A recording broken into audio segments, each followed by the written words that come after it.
The NFL regular season has come and gone, and while some teams are still fighting for a ring, others are faced with some tough decisions to make. This year's dreaded Black Monday and the week following saw a number of underperforming teams part ways with their head coaches, including some iconic names such as Bill Belichick and Pete Carroll. I'm Declan Stablow, joined alongside Duerksen and Kenny Ojeikere, and tonight we'll be sharing our thoughts on how this year's coaching carousel will shape out. Now, first off, I just want to hear who each of your top coaching candidates on the open market are right now. Will, we'll start with you. Yeah, so there's two guys that stand out to me, one on each side of the ball. I'm going to start with the offense. Bobby Slowik is the offensive coordinator for the Houston Texans, and he just had himself one heck of a season as the Texans' offensive coordinator. Slowik, in his first season in the job, came over from the 49ers, so he's part of that Kyle Shanahan coaching tree. C.J. Stroud had an amazing rookie season, and the Texans as a whole love to pass the ball, over 4,500 passing yards this season. And also, Slowik runs a very wide receiver-heavy offense. Even going back to San Francisco, Deebo Samuel, Brandon Ayuk, both of them were productive. And in Houston, Nico Collins had a career high in receiving yards. Tank Dell, before getting hurt, he looked like an amazing player. And I personally think Slowik is on his way to Washington. Think about it if you're Washington. Sam Howell's not the guy long term. And there's a quarterback in this draft who just happens to be from Washington, D.C. Or you could get Jaden Daniels. It's a blank slate for the Washington offense, and that would make the job very appealing to one Bobby Slowik. On the defensive side of the ball, Mike Macdonald, defensive coordinator for the Baltimore Ravens, is very familiar with that Harbaugh coaching tree from his time at Michigan and from his time as an assistant with the Ravens. And the Baltimore defense was excellent this year, led the league in points allowed per game, and personally, I think he's going to enjoy himself some time in Music City, Nashville, Tennessee, with the Titans, because Tennessee, their defense, much like Washington's offense, is a blank slate.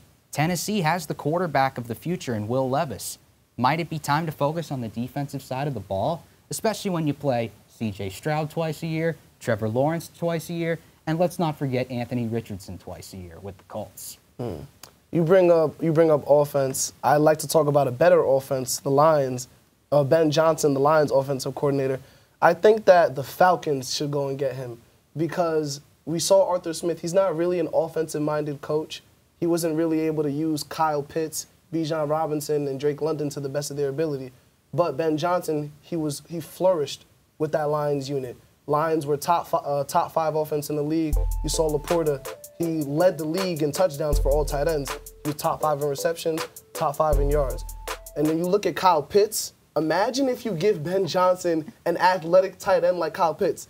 He's going to maneuver him all over the field, and Kyle Pitts would unlock his true untapped potential. We saw Kyle Pitts as we named him a generational talent. People were saying he's going to be one of the best tight ends of all time. We haven't seen that yet, but I think that under Ben Johnson, he'd be able to do that. And then also talk about their running back tandem, Montgomery and Gibbs. Tyler Algier and Bijan Robinson, I think they would flourish under Ben Johnson as well. And then with the Falcons, all they need is that offense to be shored up. We saw Amon-Ra St. Brown for the Lions. He got an All-Pro this season. So I think Drake London with Ben Johnson, he'd be able to catapult, at least just untap some of that potential. And then now I'd like to talk about the Titans. Not the Titans, excuse me.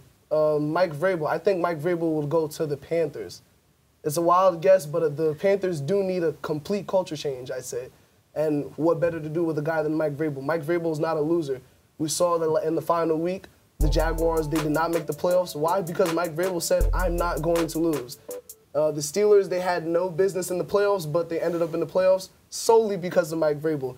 You want a coach that's not going to bow down for anything. Mike Vrabel is a player's coach. He's a dog. And I think that defensive side of the ball with young guys like J.C. Horn, Brian Burns, Derek Brown, they would flourish under a defensive guy like Mike Vrabel. Yeah, those are definitely 4 names that really have a chance to change the trajectory of a franchise. And just touching on Mike Vrabel, I will say I think the Tennessee Titans made the absolute stupidest move of the offseason getting rid of him. They're getting rid of his experience against the division. He's been to a conference championship. They're getting rid of a culture he's established. And most importantly, I think they're going to really stunt the development of Will Levis. The last thing you want to do for a young quarterback is have a constant regime changes. But moving on, there's still some prime coaching locations still available that we haven't talked about. And I want to know, if you two were NFL head coaches, which remaining locations would you most want to coach at? Kenny, we'll start with you this time. I would love to go to Seattle. You know, they finished 9-8. They got rid of Pete Carroll, which is surprising to see because we've all grown up on Pete Carroll. But we know he should have threw the ball. He shouldn't have thrown the ball. Excuse me.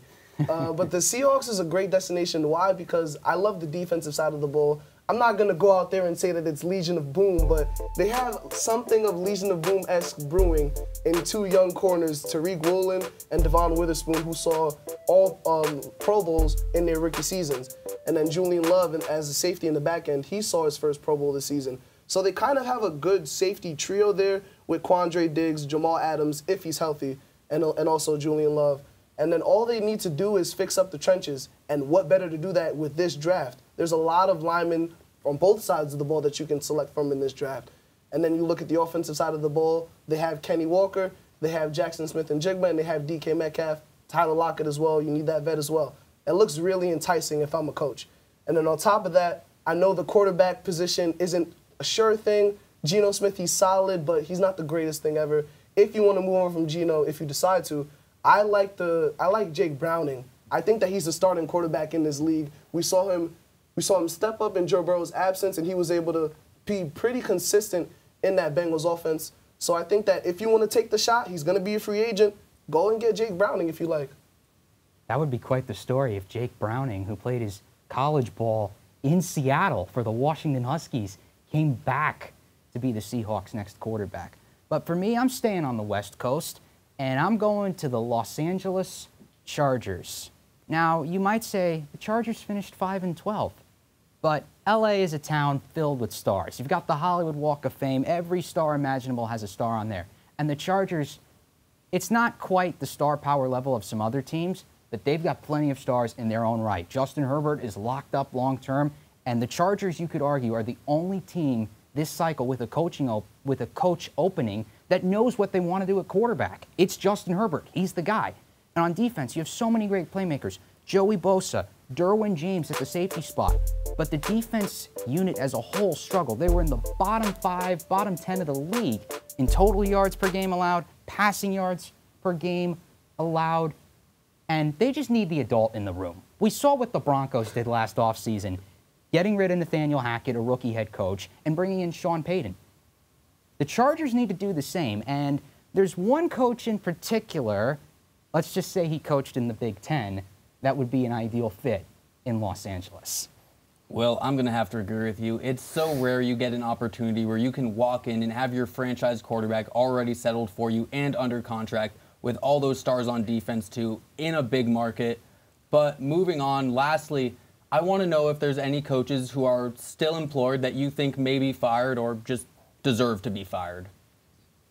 Well, I have to address the star in the room. Since we talked about stars with the Chargers, there's a star on the Dallas Cowboys helmet. And let's just say the Dallas Cowboys choked would be an understatement, what they did on Sunday against the Packers. Now, Mike McCarthy, the regular season record with him is not bad, but the postseason record is not. It's horrible in Dallas. And when you give up 48 points to the Packers, when McCarthy calls the plays too, let's not forget, Dak Prescott, 2 picks in the first half alone in that game, including a pick 6. Let's just say with Belichick and Harbaugh available, Mike McCarthy's seat might get hotter. Yeah, I like that. I agree with you, but we got to slow it down on the firing coaches. 12-5, it's a good finish. I mean, it's sad to say that they lost, but I think we need to slow it down on moving on from him that quickly. But a guy we need to move on, I know that all Eagles fans can agree with me, Brian Johnson, the offensive coordinator, he was not good this season. You take a look at Shane Steichen over in Indianapolis, who came over from Philly. Shane Steichen was amazing this season. He didn't have his starting quarterback, Anthony Richardson, and the Colts offense doesn't have the craziest names, but they were still able to flourish. Why? Because Shane Steichen is a great play caller. He's magnificent.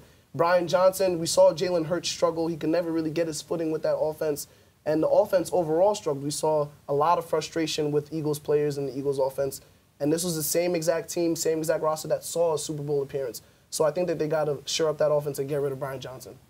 And I think the Eagles need to follow a similar path to the Ravens. They have a talented rushing quarterback, but it's time for them to find someone who can make the most out of his arm, because Jalen Hurts absolutely does have the arm talent. That's all we have for you on this edition of Penn State Sports Night. For Will Duerksen and Kenny Ojeikere, I'm Declan Stablow. Thanks for watching, and have a great night. Hey everybody, thanks for tuning into this edition of Penn State Sports Night. For more content like this, be sure to subscribe to our YouTube channel, give us a like, and follow our socials down below. And as always, we are Penn State Sports Night.